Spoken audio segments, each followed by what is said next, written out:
Welcome back. It's now time to talk sports. And of course, the exciting news is that our girls, the Super Falcons, they've broken that jinx. 16 years, we've been waiting and waiting and waiting. And finally, well, we had to do it. We're heading to Paris in France for the Olympics, sometime, I think, in July.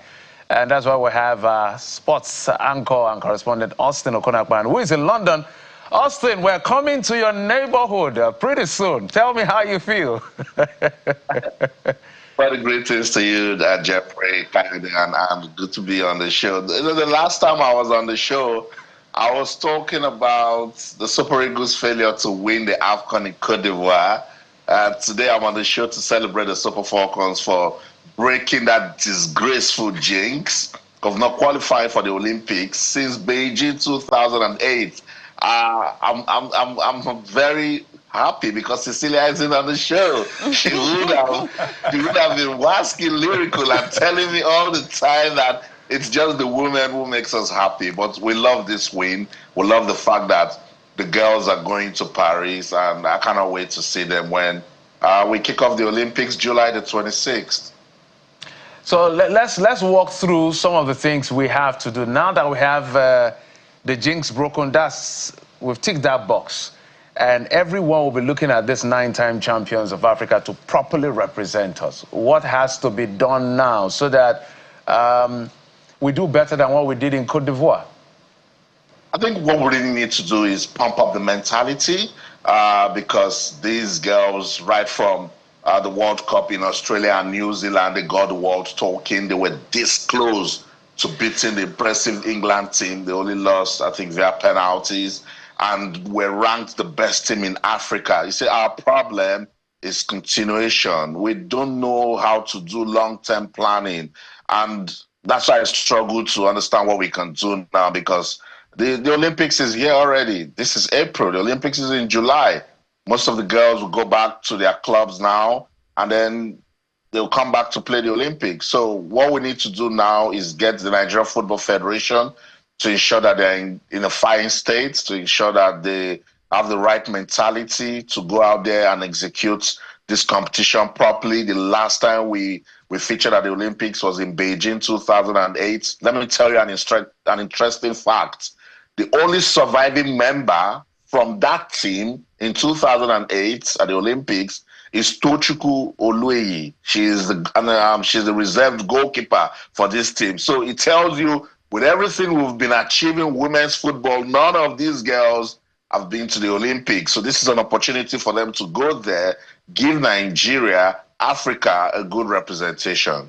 But Austin, you said, I like the part where you said Cecilia is not here, so she won't stress about how women, but I'm here, Austin. So you have to agree that we always make you guys happy. I mean, we don't fall your hands when it comes to the female athletes or female sports in Nigeria. So well done again to the Super Falcons. But let's talk about their welfare and the preparation, as you said, going forward, going to Paris 2024. How hopeful are you that they're going to make a difference? And what is welfare looking like? What do you think should be done, should be put together so that, I mean, we've had a history. We know what happens sometimes with athletes who leave Nigeria to other countries. We know the challenges they face. Do you think that it can be done better this time? I don't think so. And unfortunately, we have a very frustrating and, should I say, incompetent Nigeria Olympic Committee that will always wait till the last minute to get things done, because this is an organization for the Nigeria Olympic Committee. They can work with the Ministry of Sports Development and the NFF, but this is their show. And with what we've seen with previous Olympics, I don't think they will do anything different. I am waiting for them to prove me wrong, because sometimes we don't even know the kits that athletes will wear till about 1 week to the Olympics.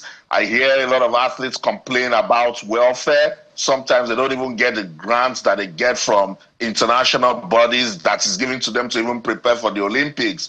So it's a problem of putting people that are not competent and people who are not professional enough in sports, I keep saying it, until we get the right people to be involved with sports development in Nigeria, we'll keep going around circles. Don't use sports to play politics. Don't give sports to that man because he played good party politics. No, you need to give it to experts. It's a technical field. Give it to people who understand the language that these sports persons speak, particularly when you're dealing with women. If you give men 10% attention, you must give women 1,000. You know, so it's good that the Super Falcons, they're doing their beats. They always turn up. Not just the Super Falcons, and you're very correct. And today, I want to give every woman that is contributing to sports development in Nigeria their flowers. Each time they have an opportunity to show up, they show up big time. Look at the last Commonwealth Games. All the gold medals we won, women. Each time our women step out, they make us proud. Look at the African Games in Ghana. The women showed up big time. So we expect that the least the Ministry of Sports Development, the Nigerian Olympic Committee, and the different federations that will have athletes going to Paris for the Olympics can do is ensure that these ladies are well taken care of. I'm not saying ignore the men before my male athletes that are my friends will come for me, but give women the attention they deserve. And everything they've done for the country has been nothing but admirable and impressive. So I totally agree with you that they need to step up the game, but I doubt it because it's the same old, same Nigeria Olympic Committee. Austin. This is why beating, I'm sure some people will be weeping already, but sometimes we need to get the whips out and do the needful. But speak to us about that group we'll be in. So 2 African countries qualified, Zambia and the Super Falcons of Nigeria. But this is where it gets interesting. We're in the same group as Spain, Japan, Brazil. We did great during the Women's World Cup. We defeated, was it Australia now? Right, we defeated Australia. Yeah. Couldn't win Canada. In front of their big fans. Exactly, right. But this one is very tricky because these names I'm seeing on the group is a very tricky one. So what do you predict? Last time out, we had 1 win, and I think we couldn't win the others. This one, do you see us maybe winning 1, drawing another, maybe not losing? Because we've said a lot about the women. Anne has been hyping them, so we have to win at least 1 match. Austin, which will they be? Well, please, no pressure, Coyote. You know, let's just ensure that, that's what I'm saying, the mentality needs to be right. We need to prepare these ladies properly. And you see, I keep telling people, every tournament in our world of sports operates with a different spirit. What you have at the World Cup, it's not what you get at the Olympics. It's not what you get at the Women's Africa Cup of Nations.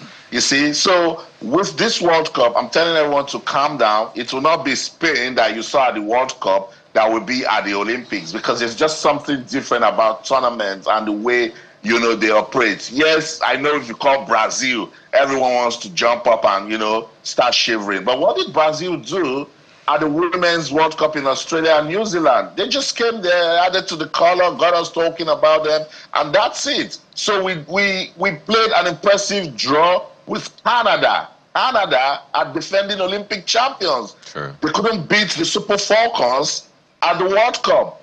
At the time of that World Cup, the Super Falcons were the lowest ranked team, and they survived and came out of that group that had the impressive Canada, Australia, and the Republic of Ireland. Nobody, I said nobody gave them a chance, but they came out of that group and were so close. This close, Coyote, to beating England. So I'm saying they should take that mentality also. The team that I really respect at the Olympics is Japan, because whenever the Japanese women come out, they're always results-oriented. But look, Sata Shola and most of the girls in this team haven't been to the Olympics before. This is the time for them to, you know, give us something memorable to remember. All right, Austin, we're totally out of time. We know you have a lot to tell us when it comes to these things, and we hope that the metrics will change in terms of traction so that the women will get the right kind of compensation. When they go out and do well, let them also give them plots of land and national awards so that they can be encouraged. Thank you so much, Austin Okonakpan, our sports anchor all the way from London in England. We're coming to your neighborhood. I need to repeat that. Just keep a room around for us. We'll be right there with you. Thank you so much, Jeffrey. Looking forward to it. Thank you.